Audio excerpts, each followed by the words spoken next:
Welcome to the Forager Podcast, where I talk with cottage food entrepreneurs about their strategies for running a food business from home. I'm David Crable, and today I'm talking with Fawzeya Owda. But real quick, I wanted to check, have you created a website for your business yet? And if you have, do you pay for it?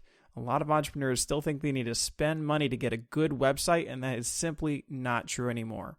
I am a really big fan of Square Online. That's what I use for my Fudge Business's website, and I created a free tutorial that will walk you through how to set up a totally free website in less than 1 hour.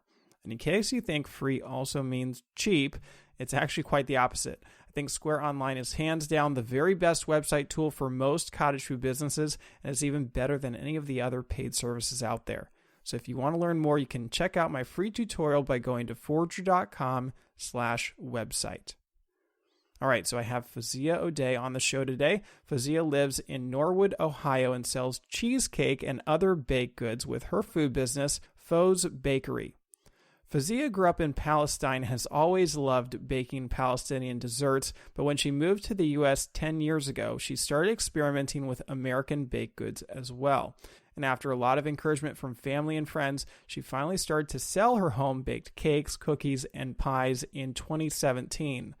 But with 3 young kids to take care of, she mostly just sold to family and friends for the first few years. But then, after the pandemic hit in 2020, things really started to change. Orders started to pick up. She joined a training program for chefs and then received a grant which gave her free access to a shared commercial kitchen for a full year. And with access to that incubator kitchen, she could start selling what she really wanted to sell, cheesecake. Fawzeya now makes an unbelievable number of flavors of cheesecake, her most popular of which is baklava cheesecake. So very unique. That cheesecake is 2 cultures merged into one, kind of like Fawzeya herself. Since starting to sell cheesecake, her business has really picked up and continues to grow. She now has over 3,500 followers on Facebook, and today we're going to walk through her journey and see how it all unfolded. And with that, let's jump right into this episode. Welcome to the show, Fawzeya. Nice to have you here. Hi, how are you? Good. Well, thank you so much for coming on. And can you walk me back to not just the beginning of your business, but I guess when you came over to the States? Sure. I did move to the state 10 years ago, I would say now. And actually, I moved here with my husband. My husband has been here for 27 years, but we met in Palestine and we got engaged and I moved here with him. At the beginning, it was just a passion and just posting what I do for that day or what dessert did I have or what food did I cook that day. And then after that, a lot of people start asking, are you selling this? Is that your business? And I was like, no, it's just a passion. I'm not selling any. And then my husband, one time, he's like, are you sure you're not going to start selling that? Because it tastes amazing and you're doing great with the cooking and the dessert. And that time when it clicks, I was like, I think I need people to try it and see how it goes from there. So when did you actually start selling your baked goods? I would say it started 2017, but it was just for like really close friend and like neighbors. So it was really small at the beginning. And then it started really selling a lot during COVID time, 2020. That when like, yes, I do have this business and I'm doing it. And that when it get all started. All right, so you were just baking for a number of years, and it sounds like things really kicked off during the pandemic, but you also have kids, right? You have 3 kids? I do have 3 kids, 2 boys and a girl. So how old were they when you started to sell? Actually, when I start to promote that I'm going to open that bakery and start to sell, she was 6 months old. And then after that, when it really kicked, she was 3 years old. So I got my youngest, she was 3. And then my oldest, he was, I would say 6, and then 5 and 3. Wow. So pretty young, right? And you're trying to start a business on top of it. Yeah, actually, the main idea of starting this business is like, I'm going to start something for me when they grow up, everybody's like their college, their life. And I don't want to sit and feel like, what did I do? I don't have anything to keep myself busy with. And I was like, yes, I think I'm going to start it now. And it will stay slowly and steady until they all grow up. And then, yes, that's my project. Actually, I'm starting just like my youngest baby now. So Foz Bakery is my fourth baby. And I'm starting slowly and steady. So you're just baking for fun because you're passionate about it. And then you got people who were asking to buy things. What was your first order like? My first order was a friend of mine, and she asked for a bridal shower order. And I was like, oh, wow, for how many people? And she's like, I need it for 50 people. And I was like, are you sure you wanted me to do it for you? And it was just basic stuff, cupcakes and chocolate dipped strawberries. And I was like, okay, I'll take it and see how it goes. And it was really fun doing that. And it went great, actually. I really liked it. So did you have any kind of training, or how were you learning and improving your skills? YouTube. I didn't train at all. I didn't went to any schools or university for that. The first time I learned something about cheesecake, it was through YouTube. And then I start trying the recipes, and it need a little bit sugar, need a little less sugar, need a little bit flavor, and then work on it and improve myself. Yeah, your products are pretty interesting, right? Because they're kind of a blend of Palestine and American. And so was it when you came over to the States that you started just experimenting with American baked goods? That's true. So I have been like loving baking and cooking since I was like 10 years old. But when I moved here to America and was like really missing home, and every time I tried something sweet or a dessert, it was like really sweet and a lot of sugar going on and not giving me the same taste that I used to have in Palestine.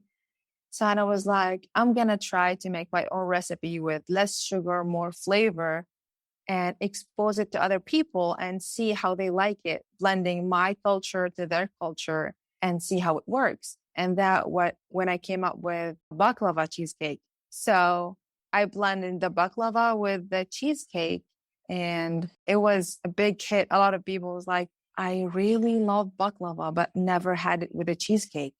So the first time when I moved here, my husband is like, let's try some cheesecake. And I was like, what's cheesecake?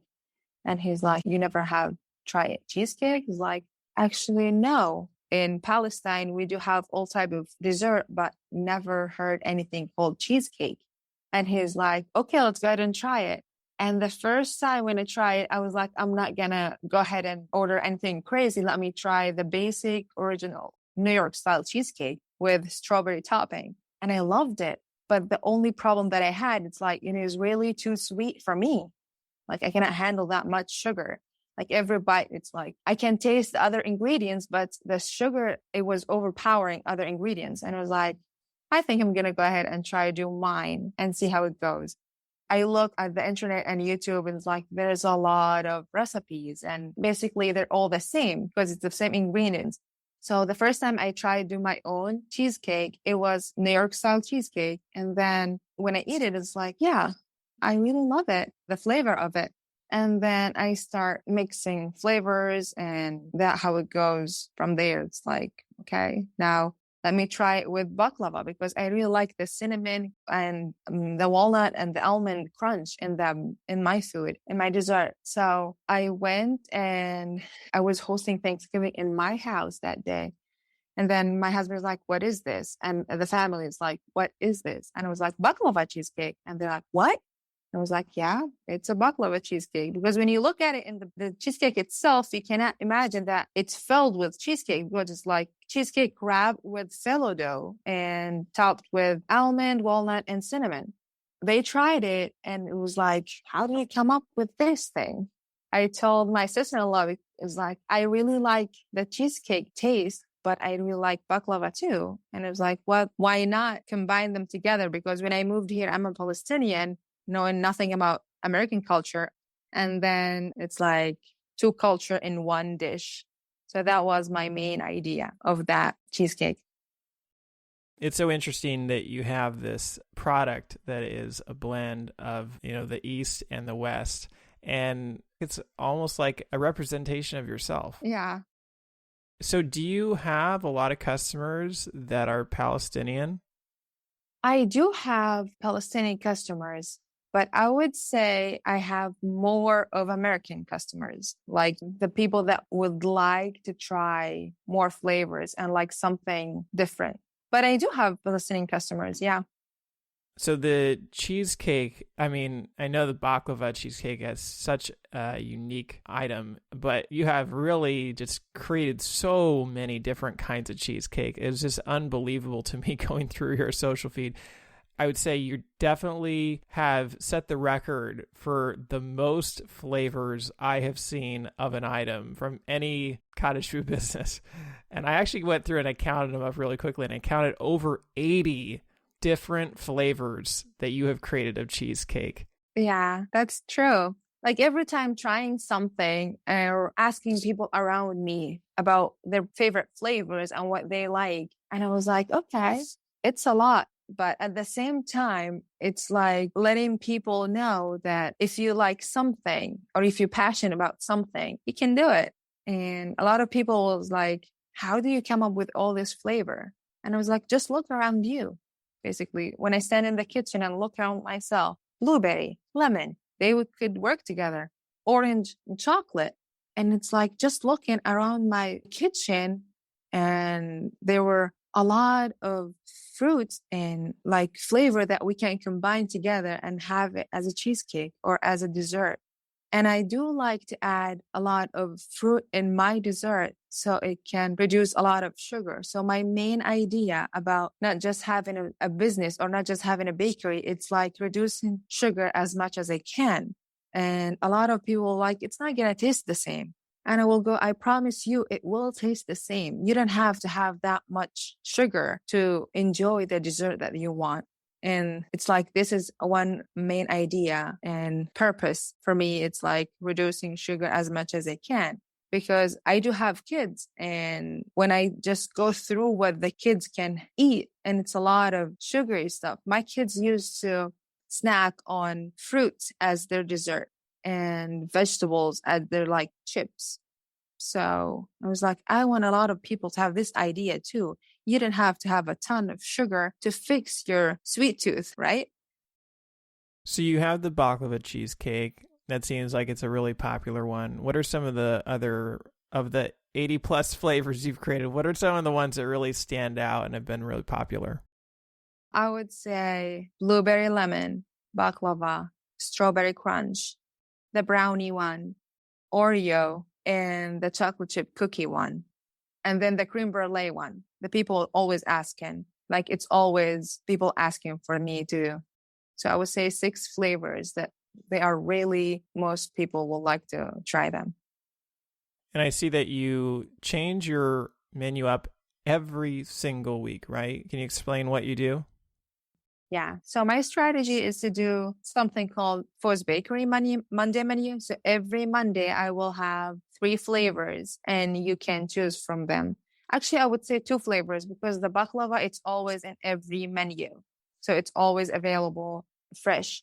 But every Monday I will try to add 2 other flavors for the people to like order. Some people will like to have the fruity type of cheesecake, like fruits and cheesecake, and other type will like it just chocolate or caramel. So every Monday, I would go ahead and post a menu, 3 flavors. And it's been working like that for the past 2 years. So let's say you come out with your Monday menu, right? And on Wednesday, somebody, or whenever you need to order by, somebody says, oh, could I get the, I know you have your menu, but could I get a chocolate mint cheesecake instead? Would you say no?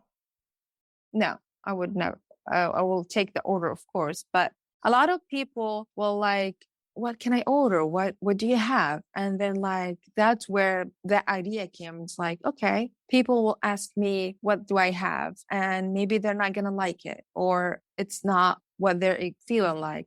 So I'm going to go ahead and do that Monday menu. But a lot of people will come and like, can I order from last week menu?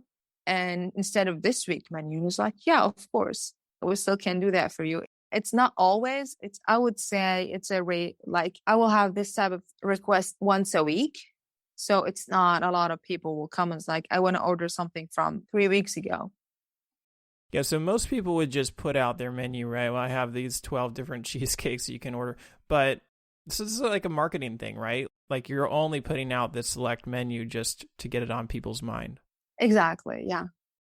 So it seems like that's been working well. And I know you have a larger menu than just cheesecake. What else do you sell?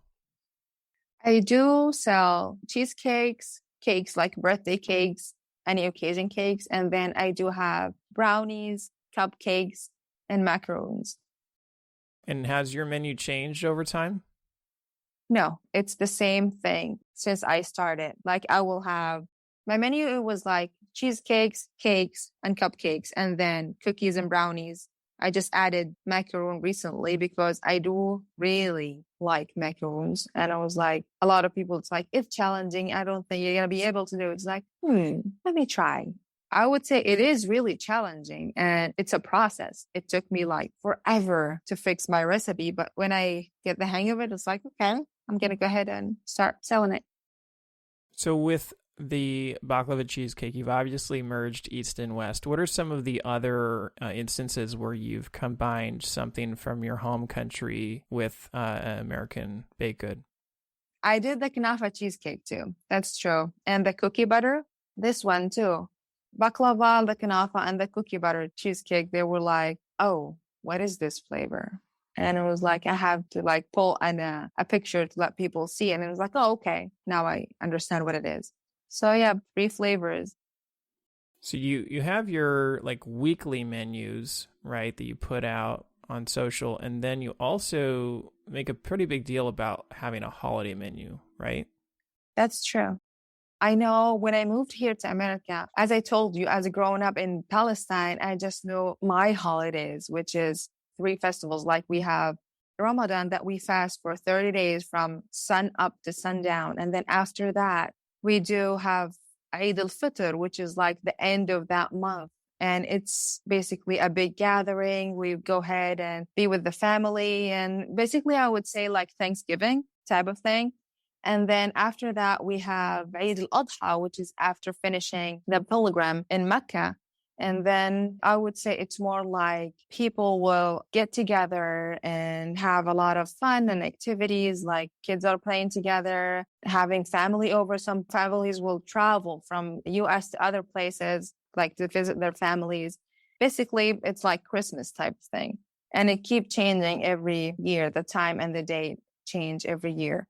So when I moved here to America, and I was like, what is Thanksgiving? What is Christmas? And I felt like, oh, yeah, it's basically the same as my holidays, but in a different culture. And I was like, if people will have that holiday and they will have a lot of family coming over and there's a lot of people, why not me as a Palestinian Muslim? And I was like helping at least with their dessert. It's going to be something cool, right? So I started from there, and it's like every holiday I will have my holiday menu and they can choose from it. So it's just a holiday thing. Yeah, so I mean, that's so interesting because, obviously you're a Muslim, but you do like have an Easter menu, do you have a Christmas menu, but you don't have like a Ramadan menu, right? You don't have a menu for your own holidays. Is there a reason, or is it just because you think it wouldn't be popular enough? I would disagree on this one. So I did have that menu and it was for my community. So it was a community menu. I would post it on their website. So I did have a Ramadan menu and I did have the Eid al-Adha menu. But I didn't post it on my page. I posted it on my community page, which is like through the mosque. And then from there, I got the orders. Because if I post it on my Instagram page, I'm going to be honest with you, it's going to be a lot of explanations like, what is this flavor and what it does have? And a lot of people's like, they're not going to understand exactly what it is. So if I told you, would you like to have katayif? And I was like, what is katayif? And like, basically it's a pancake that's filled with almond, cinnamon and walnuts, and you can bake it or you can fry it. And I will serve it with rosewater syrup. And he was like, what is rosewater syrup? But if I go ahead and post it in my community page, they will exactly understand that this type of dessert is just for Ramadan and it's easier for me. So I went in like the easiest way. Walking back to the beginning of your business, you were selling just a little bit, and you said the pandemic really kicked things into gear. So can you take me through the year of 2020? What was that like? So year 2020, through a friend, she introduced me to a nonprofit organization in Covington, Kentucky. And then that organization, they have a program that called Fresh Flow program. They will teach you everything about how to start a business, and exactly as a food business. And they will teach you some of the skills that you need to start this business. And then she's like, why not go ahead and apply for it and see how it goes? And then I went and I applied for it and I got it. It was a really fun experience because I spent, I would say, 3 months of learning how to start your own business, the small business. And then from that program, they introduced me to the kitchen that I'm renting now, that called the Incubator Kitchen. Every year they will have a grant, and 5 people will win a free rent. So you will go ahead and start using the kitchen for a whole entire year, but you don't have to pay the rent for it. I would say it was 2020 when I applied for that grant and I won. And that helped me a lot for starting my business, because if I were that time in 2020 thinking about just go ahead and rent a kitchen and start my own business, I would say, no, I'm not financially able to do that. But when that grant I won, it helps me a lot. For me, it was a really big deal because before having the kitchen, I was not selling cheesecake. The only thing I was selling is the cakes and the cupcakes, maybe cookies and brownies, but not cheesecakes, because I knew that I cannot do cheesecakes in my house. So 2020, when all start and I got the grant for the kitchen. And after that, the owner of the kitchen, she did really help me a lot with my financial, how to work step by step toward my goals, and how to help me reach a lot of people. I don't know, if you go ahead and open my Instagram page, you can see that I won that grant. And from there, everything starts to kick really good. And I start to sell a good amount of cheesecake. So after that, 2021, the free rent is all done and you have to start paying your own rent. But I was prepared to do that because the whole entire year that I have in the kitchen without paying the rent, I was saving for the next year. So I was like, okay, I have to start saving for the next year so I can pay the rent and keep my business going.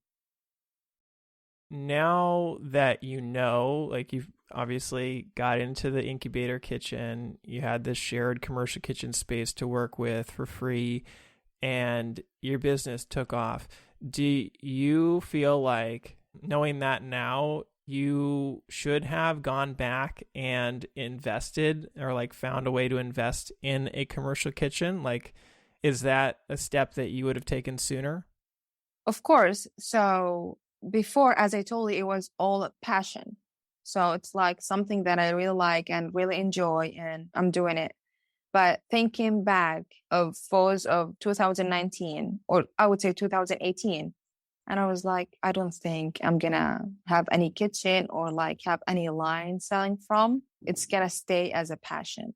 But everything that start because of 2 main things. The program that I signed for, and they teach me how to start my own business. And then for the grant that I won from the Incubator Kitchen Collective.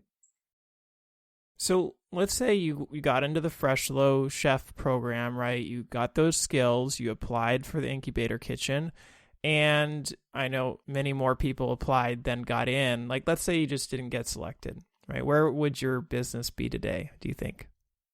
A passion, just posting on Instagram as my business would be in 2015. Not even thinking about having a big business, because that opened a lot of doors for me. Not just open doors, open my mind to a lot of ideas and a lot of ways to have it the easiest way. Is it with having industrial kitchen? Because Imagine you have to sell that amount of cheesecake from home. It's impossible. It's like a lot of work and a lot of risk. And then you have kids in the house and you live in that house. So I was not thinking of selling everything under just my house. So the kitchen obviously was great. You could make your products, but there's also like a community element, right? You're working around other businesses. Do you feel like the community element of the kitchen was important? Of course, yeah. The community of that kitchen helps a lot with I was just new to everything. Like everything was new to me, not knowing anything about I need to have my label fixed, or where can I find my package, how to package that thing, or where to buy the packaging or the ingredients, where is the cheapest that you can have in a really good quality to help your business keep growing.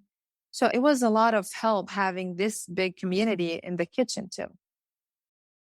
Obviously the kitchen was helpful so you could sell cheesecake, which has become your most popular item, but also it's kind of unique, right? Because you are in Norwood, right by Cincinnati, and you are literally on the edge of, the Ohio-Kentucky border, and your kitchen is in Kentucky. So has there been any issue? I guess there wouldn't be because it's a commercial kitchen, but maybe that would have been something you would have had to think about, like whether you could actually sell in Kentucky, or now that you're producing in Kentucky, if you could sell back in Ohio, right? Has there been any issues legally with having to sell in two states, or having to make it one state and sell it in another?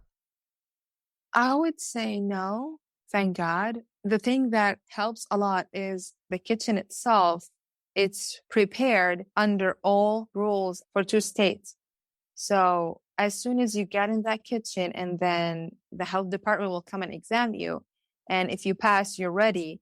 So I would say no, it was not a lot of challenging selling from Newport, Kentucky to Ohio. So it was not a problem. So let's talk a little bit about pricing, right? Like, how have you priced your products, and how has that changed over time? I would say I start to feel the change now because everything is expensive now. Cream cheese is expensive. Sour cream is expensive. Packaging is getting expensive. So I would say I price it by having them, how much does it cost me? And then how much time do I have put in that order? Can you give a rundown of how big your cheesecakes are, what the prices are? Are they all the same price? And then maybe the prices of some of your other menu items? I do have three sizes of the cheesecake. So I have the mini one, which is like 4-inch cheesecake that will serve two people.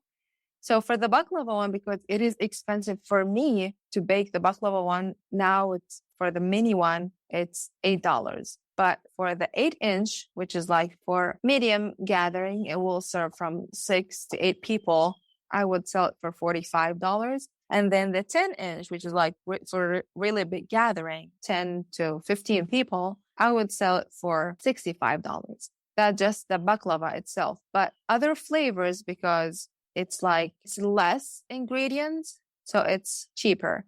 The 4-inch, it's $6. The 8-inch is $35, and then the 10-inch is $55.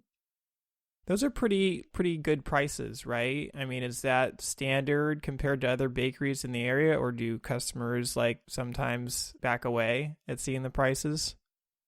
I don't think so, because when it's a quality type of thing. So I think it's a lot of bakery will sell the cheesecake for almost the same prices.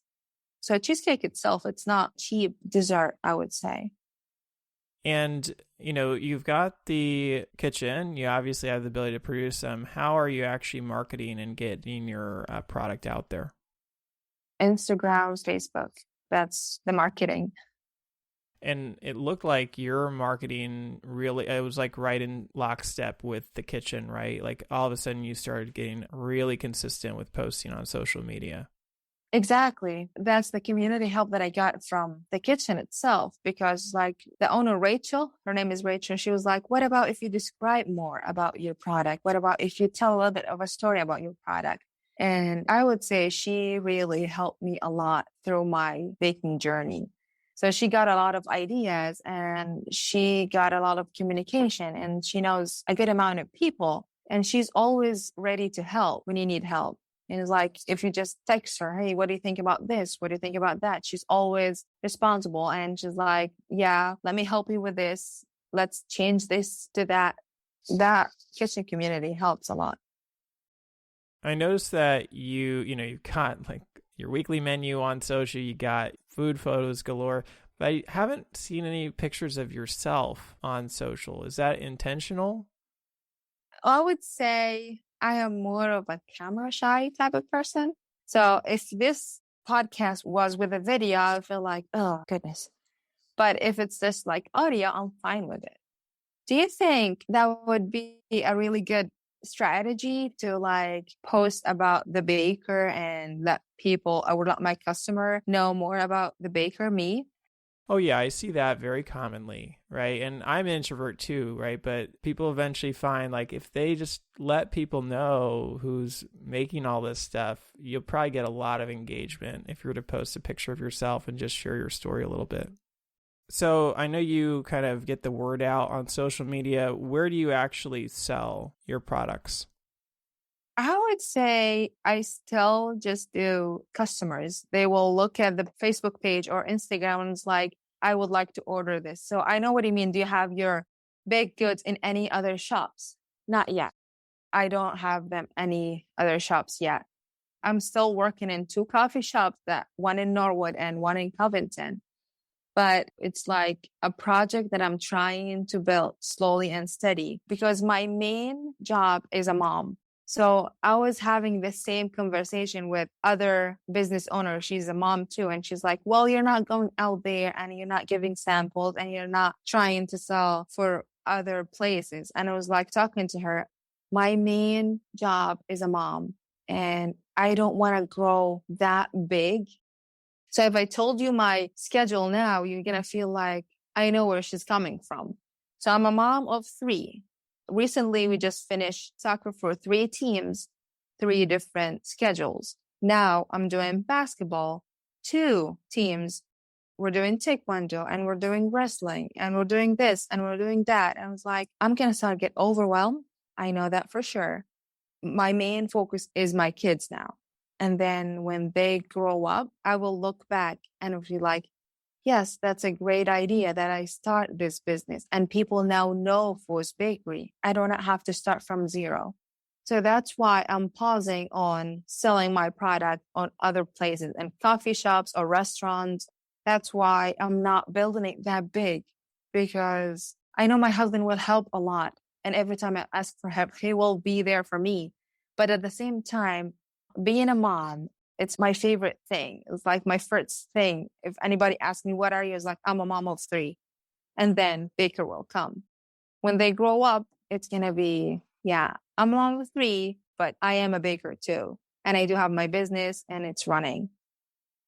Yeah, it's always a balancing act, right? Because you're starting the business for family, and then you have to balance like how much time do you put into the business that will take away from your family. So would you say like right now, where are you in terms of number of orders a week? Are you happy with how many orders you get? Do you feel overwhelmed or do you want to grow a little bit more? I would say I'm between happy and grow a little bit, not too much. I'm in that stage in between. It's like I'm really happy it's working and I'm out there and a lot of people know Foz Bakery. I would love to have a little bit like more orders, but I will go ahead and answer happy where I am right now because looking back to Foz at 2015, I was like not even thinking about having a business or not even imagining myself having a business with kids. So I'm really happy where Foz Bakery now. And so when people order, are you having them come pick up or are you typically delivering to them? Actually, it's a pickup. So I do 2 location pickups, Norwood location and then Newport, where my main workplace is. So it's a pickup only. So I also saw, maybe it's sporadic, right? But you have sold at farmers markets, you have sold at events, pop-ups. Yeah. So the farmer market, I just do Norwood because it's not every weekend. So it's one Saturday of the month. And I was like, okay, that's fun because my kids will be next to me and with me. So I do have a lot of time to prepare for that market. The every week thing, I don't think I'm ready for it yet. How well do your cheesecakes and other items tend to sell at events? I would say for experience from the Norwood farmer market, every time I will go there, it's like I will sold out because it's more of my community. So they know me and they tried it before. They will sell it. It goes really good.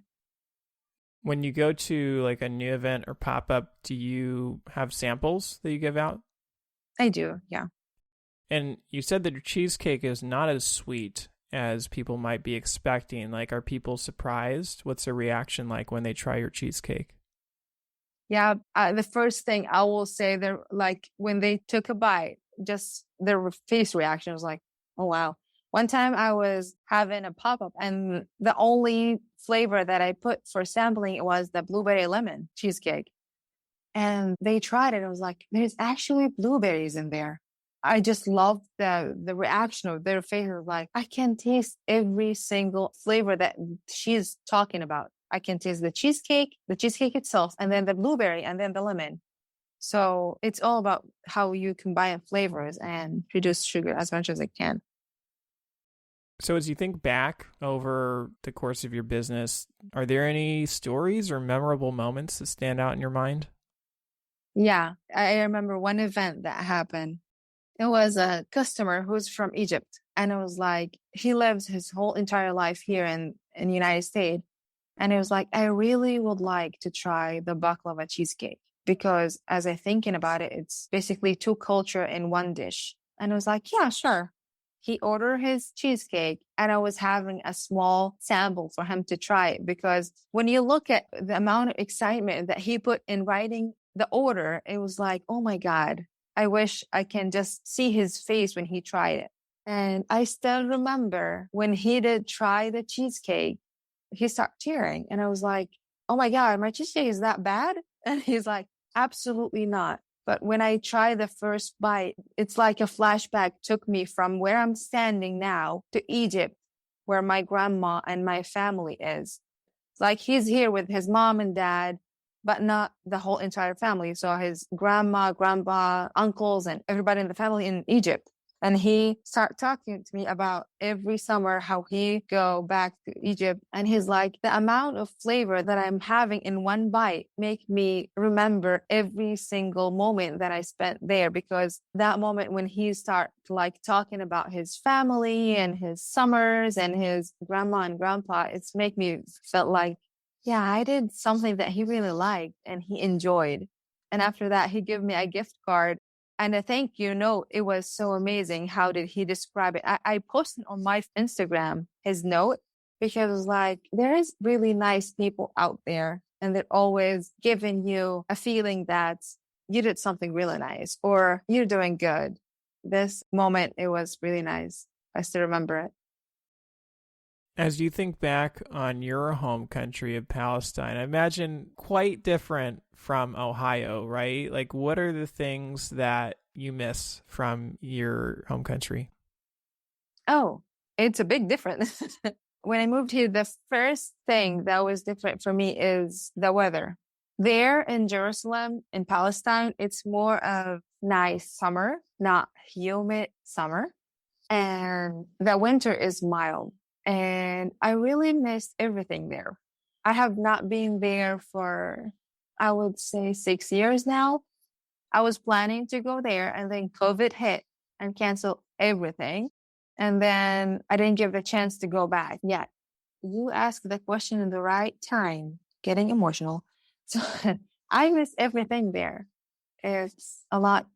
My whole entire family is there. I just moved here with my husband, just myself, growing up in a big family, like growing up with 6 sisters, 2 brothers. So we are a pretty big family. And then moving here with my husband, I do have my in-laws here, which is a blessing. It's like make it easier on me when having in-laws, and like you don't feel like you are alone. The first 2 years, a lot of people like it's the most hard 2 years for me because nobody here. In my case, I do have my in-laws that help a lot. You don't feel like you don't have anybody around you until you start meeting people. So I really missed everything there. Funny story, winter of 2012, moving from Palestine to here. So in Palestine, it didn't snow at all. Like you don't wake up in the winter and you find white everywhere. So I remember the first time it snowed here in America, I was so exciting and it's like, oh my God, I felt like a toddler or like a 5 years old who's like seeing the snow and it's amazing. I couldn't handle not being outside for like almost 2 hours until I start feeling it's my hands are freezing. I need to go inside. So it's a totally different, not just language, it's a different culture, different people, and different weather from Palestine to here. When you moved over a decade ago, did you already speak English? Nope. I learned everything here. What was that transition like? Oh my God. Well, in Palestine, they teach us English, but not to be able to converse, like conversation English. We just teach the alphabet and then how to build a sentence, how to read it. But I would say it's a British English. But when I moved here, it's like, oh my God, I understand some of it, but they're talking so fast, I can't. It took me 2 years to get a hold really good with the language. The thing that helped me is, first of all, I took a class for 3 months, and then it did help. But the main thing that helped a lot, and when I had my first baby, when I had my oldest, the thing that helped is library story times, and then kids shows, the shows that you have in TV. That helped my language a lot. Well, I mean, it's pretty amazing. I perused through your Instagram feed and I could actually just see the progress of English just from one year to the next in your post. So I saw a post where you said that this is like your American dream. Can you expand on that? Well, when I moved here, I heard a lot of it's the land of opportunities. And if you have any dreams, when you focus on it, it will work. So moving here to America, dreaming about having a business and then finally work to have that small business. It was like a dream for me at the beginning. It is a dream. I was scrolling through my Instagram the other day and I was like thinking about Foz when she was 12 years old, 10 years old. And now I would never, ever imagine myself as a baker. I know I love to cook and bake, but it was not as having it as a business. So it is an American dream because moving to America and starting this dream here, and it did work. So you feel like if you had never moved over, you wouldn't have started a bakery in Palestine? No. In Palestine, I was more of, I would say, I was like, when I finished high school, the thing that was like, I wanted really to study languages. So I would imagine me being a teacher of different language, maybe English, maybe French, but not a baker, no. As you look into the future, what are your goals for Foz Bakery? I am dreaming to have a food truck, but just serve Foz Bakery dessert and have it in many events, maybe weddings. Yeah, that's a dream. Well, it's pretty amazing what you have been able to build with this business so far. And I know you're still on an upward trajectory. So if somebody would like to learn more about you, where can they find you or how can they reach out? Through my Facebook, Instagram, or my Gmail account, fawzbakery@gmail.com. All right, well, I'll include links to those in the show notes, but thank you so much, Fawzeya, for coming on and sharing with us today. Thank you so much for having me. That wraps up another episode of the Forager Podcast. For more information about this episode, go to forager.com/podcast/79. And if you're enjoying this podcast, please take a quick moment right now and leave me a review on Apple Podcasts. It doesn't have to be a long review, but it's truly the best way to support this show and will help others like you find this podcast. And finally, if you're thinking about selling your own homemade food, check out my free mini course where I walk you through the steps you need to take to get a cottage food business off the ground. To get the course, go to cottagefoodcourse.com. Thanks for listening, and I'll see you in the next episode.